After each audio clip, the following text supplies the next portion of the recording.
உயர்நிலைக் குழுவில் பெரும்பான்மையானவர்கள் அமைச்சர்களிடம் வர வேண்டும் என்ற கருத்தை சொன்னதால் அதனை மீண்டும் பரிசீலிப்பதாக கூறியிருந்தோம். ஆனாலும் அதிகாரபூர்வமாக அன்கண்டிஷனல் சப்போர்ட் என்பதை 9ஆம் தேதி மாலை நடந்த செய்தியாளர்கள் சந்திப்பில் அறிவித்த நிலையில் அதே நிலைப்பாட்டில் இருக்க வேண்டும் என்று நாங்கள் எண்ணியிருந்தோம். ஆதவர்ஜனா அவர்களின் அழைப்புக்கு பின்னர் கட்சியின் பொதுச் செயலாளர்கள் மற்றும் முன்னணி பொறுப்பாளர்கள் கொண்ட ஒரு குழுவில், தலைமை நிர்வாக குழுவில் இது குறித்து பேசியிருக்கிறோம். இன்று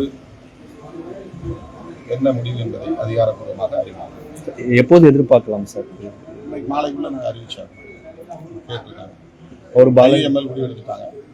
அதனால் விடுதலை சிறுத்தைகள் கட்சி சார்பில் என்ன முடிவு என்பதை நாளைக்குள் அறிவிக்க வேண்டிய கோரிக்கை வந்திருக்கிறது. மாலை அறிவிப்போம். பாலாஜி அவர்கள் கூட நாங்கள் பங்கேற்கிறோம் அப்படிங்கிற கூட ஒரு தகவலை பாலாஜி அவர்கள் கூட சொல்லியிருந்தாங்க, பேட்டி கொடுத்திருந்தாங்க சார் அவர்கள்.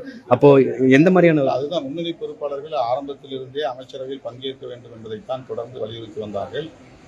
இருந்தாலும் நான் இடதுசாரிகள் எடுத்த முடிவைத்தான் நாமும் எடுக்க வேண்டும் என்று உறுதியாக நின்று அந்த அடிப்படையில் 9ஆம் தேதி அவ்வாறு அறிவித்தேன். ஆனாலும் விடுதலை சிறுத்தைகள் கட்சி அமைச்சரவையில் இடம்பெறுவதுதான் சரியானது என்கிற கருத்தை மறுபடியும் தோழர்கள் விவாதித்தார்கள். ஆதவர்ஜனாவுடைய அழைப்பு வந்த பின்னர் மீண்டும் அந்த கோரிக்கை வலுத்திருக்கிறது. என்றாலும் கூட முறைப்படி முன்னணி பொறுப்பாளர்களோடு பேசி அறிவித்தேன்.